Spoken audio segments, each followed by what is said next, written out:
Pada awal 2026, PSSI Sumatera Selatan bersiap menggulirkan kembali kompetisi Liga 4 Zona Sumsel. Ajang ini dijadwalkan berlangsung mulai pekan pertama, Januari hingga Februari. Jumlah peserta belum dipastikan, begitu pula penetapan tuan rumah. PSSI Sumsel masih menunggu pengajuan dari asosiasi kabupaten dan kota maupun klub yang berminat menjadi penyelenggara. Saat ini PSSI Sumsel terus berkoordinasi dengan seluruh daerah dan klub untuk mematangkan persiapan kompetisi.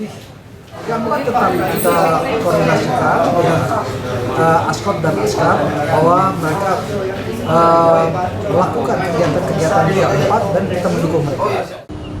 Pada edisi 2024-2025, Liga 4 Zona Sumsel diikuti 11 klub dari berbagai wilayah di provinsi ini. Nur Muhammad, Kompas TV, Palembang, Sumatera Selatan.